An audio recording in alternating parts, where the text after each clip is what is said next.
So, yan yung ating garahe. Ayan. Black and gold. So, ayan. At ating single gate. So, ayan. Pasok tayo. So, ayan. May dalawang dog. So, ito yung main door. So, ayan. Golden. So, tapos ito yung garahe. Ayan. Yung kulungan ng ating doggy. Ayan yung ating pag-gate dito. May harang kasi meron akong pusa. So, golden. Bintana sa living room. At ito yung guest room ng labas. So, pasok tayo dito.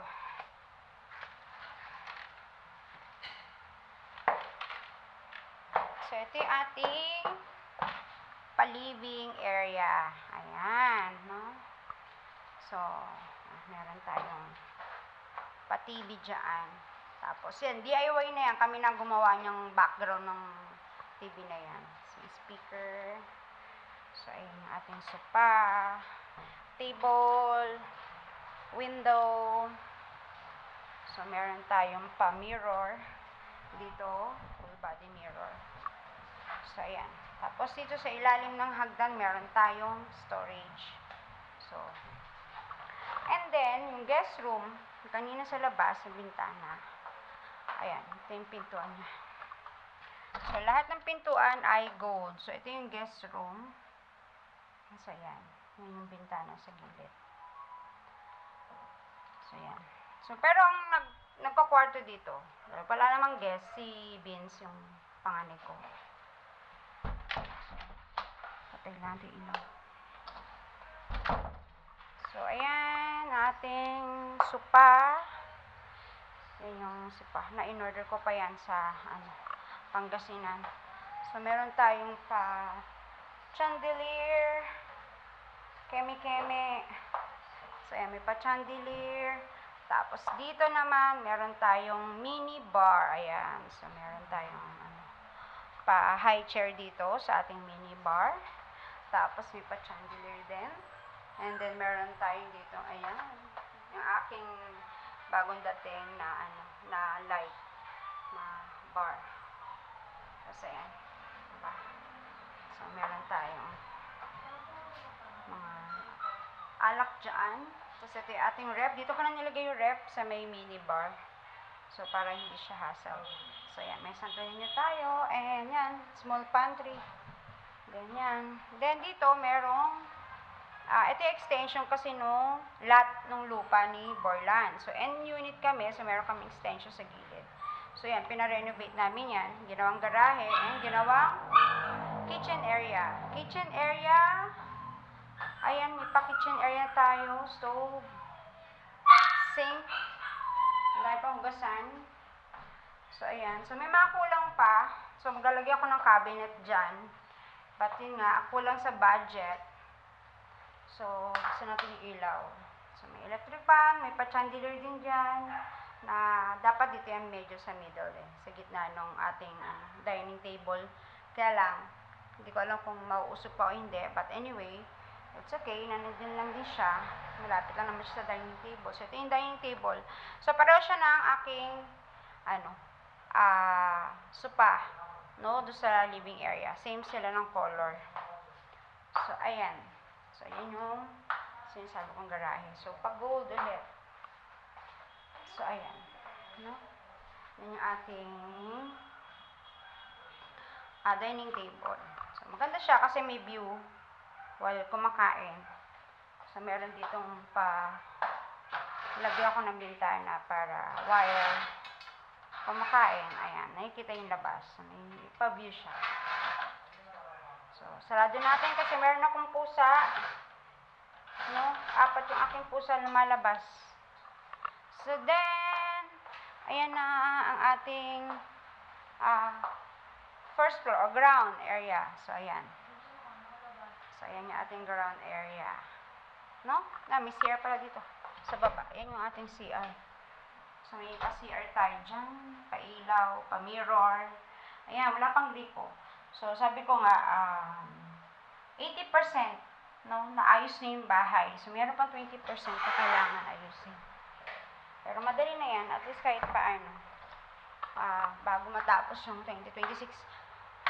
Mamayang alas 12,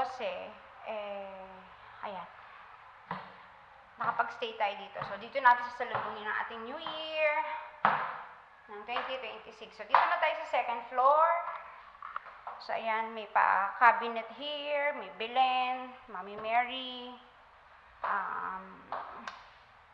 Mother Perpetual Help, and then, doon ko nilagay si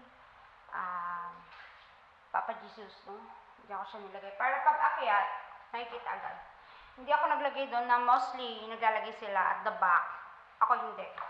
I want na pag akyat, nakikita na siya agad. So, yun yung aking reason ba't ko siya nilagay dyan. And then, welcoming. Diba? So, this one, first door, pag akyat, ay, ito yung aming bedroom ng asawa ko. So, ayan, may bed. Actually, pinagawa na lang namin sa taas, no? Kasi gusto ko magkaroon ng sa kwarto. Ito yung parang master bedroom. So, nagpagawa ako ng sliding door connected to the balcony doon sa kwarto namin. So, ayan. So, natin. So, ganyan siya. Meron akong curtain dyan. Tapos, ito siya na. So, ayan. So, ayan. Binuksan ko na. So, connected siya sa balcony. Itong aming master bedroom. So, ayan. So, ulit, yung aking light. May kita nyo, may pa-chandelier ek-ek. So, aking yan. So, walang mga cabinet. Ito, old cabinet lang nila. Dinala ko lang kasi talagang inuna ko lang talagang kailangan yan. Yung bed frame. So, pull out yan. Tapos, ayan. May sampay ako dyan. So, ito lang naman. So, ayan yung akin. Alam niyo na, may pusa ako. So, dito na tayo sa balcony. From master bedroom, nababas ako. Meron tayong paduyan. So, ayan yung aking mga pusa. Meron tayong mini sopa dito na may table. So, ito yung balcony. So, ito yung background. Meron nakikita natin yung ating Mount Makiling. So, kita dito ang Mount Makiling. Ayan. Kung makikita mo siya. Kita yung Mount Makiling. So, hindi ko na siya maano kung ma-zoom. So, ayan. Ito yung ating balcony. Then, dito, may mapapansin kayong door sa balcony. Ito yung isang kwarto. Ayan, medyo magulo. So, alam nyo na, boys, no? Lalaki ang nakakwarto. So, ito yung kanyang kwarto. Kwarto ng bunso ko. Ayan. So, yan lang. Bed lang. Then, yun nga, yung mga old cabinet kasi. Basta ilaw. Wait lang, ayan. Na drawer lang, galing sa Taguig. So, yan lang muna, pansamantala. Kasi babalik kami ng January 4 sa Taguig. So, meron ditong pabintana. So, meron naman siyang bintana from there. So, tanaw din yung bundok doon. So, yan yung kanyang yan, may ilaw siya. Yan lang. So, ito yung kwarto niya.